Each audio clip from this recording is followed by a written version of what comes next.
Hey, I'm grateful that you came back. If you are new here, we talk about all things femininity and leveling up. I am going to give you three major things that will really help you get to the next level.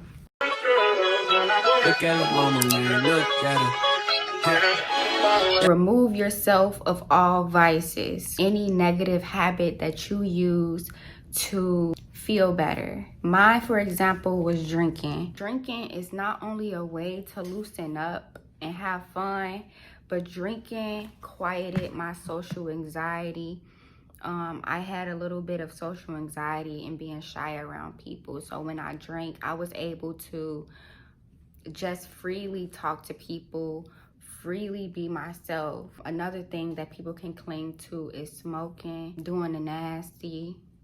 People could also cling to food, overeating, TV, video games, anything essentially that you run to hide your pain is going to be a vice. I could be doing so good, cross out everything on my to-do list, but by the time Friday night hits and then Saturday, and I'm drinking, that drinking will go on to Sunday. Sunday, I'm too hungover to go to work. Can somebody drop me off at the ER? I'm lazy. Now my body is aching, or now the drinking has caused me to feel depressed. And now I just don't have the motivation. And overindulging in your vices is going to take away your motivation. You're going to feel the need to always have that vice, and that's going to make you not want to operate or work in your own energy. If we are conditioned and wired to use a vice, to smoke, to drink, we're gonna feel like we need that thing. We're gonna feel like we're missing something, or depression could kick in. Being able to function sober, y'all, is a different type of feeling.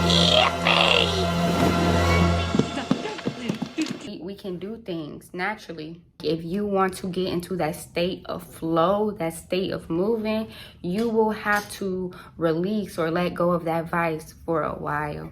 The second way that you may feel stagnant or stuck is if you are not using what is in your hand. You're naturally going to compare yourself to people on social media because a lot of them have more resources to do things that you want to do. But the reality is you may not have all the resources that these other people have, but you still have some resource and you still can do something. I would like a camera, but the reality is I have an iPhone 12 and I have a little tripod and a little light right here, and that's not going to stop me from making YouTube videos. I don't have what other YouTubers have right now, but one day I will get that. But right now I have to use what's in my hand to build up my views, to be able to get paid from YouTube, and to be able to eventually get the camera.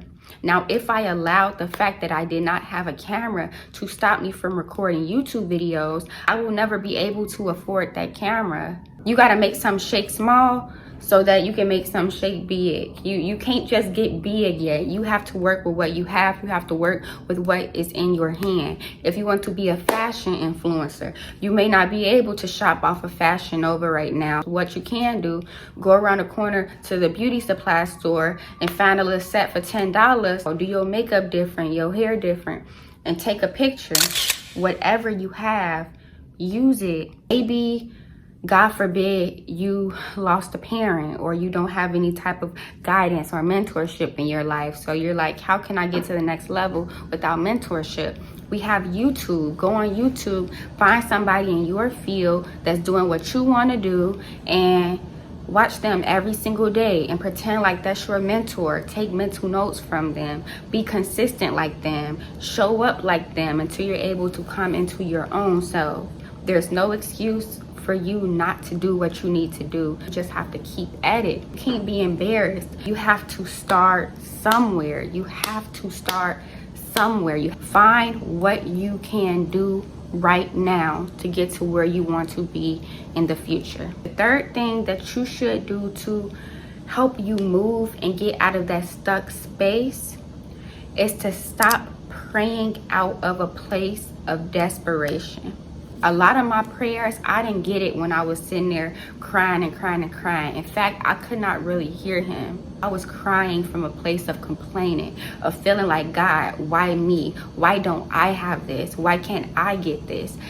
As good as God is, he does not respond to those prayers for me because it's a lack of faith. I'm showing how much faith I do not have when I complain. I learned to replace that with gratitude. So instead of complaining, I would say, God, I know I don't have a camera right now, but I'm going to decide to do something that's going to get me that camera. Give me ideas to do what I can do and to maximize what I have so that I can get that. Whenever you are in a space of gratitude or being grateful, more opportunities come your way naturally. It's a spirit of gratitude. You have to pull gratitude into your atmosphere. Don't just cry out to God and complain. That's a slap in his face. Like, he's been more than good to you.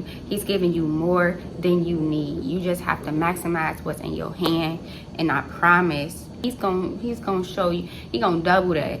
He gonna triple that and quadruple that. If you show that man you got faith, he gonna make some shake for you. That's who God is.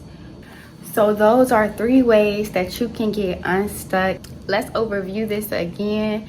The first thing is to let go of your vices. Let go of all of your vices, whatever it is. Just stop doing it for like a whole week. Just don't do it at all. You will find yourself having more space to do other things, right? Number 2, use what's in your hand. Whatever you want to do that's big, try to do it on a small level and watch that small thing grow. And the third thing is to stop complaining and show God gratitude. He's going to bring so many opportunities your way. It's going to be insane. So I want you guys to implement that within the next week if it applies to you. All right, please comment down whatever else you want to hear. I am so happy to give advice to you all. Till next time, we'll talk. Look at her. Look at her mama, man. Look at her.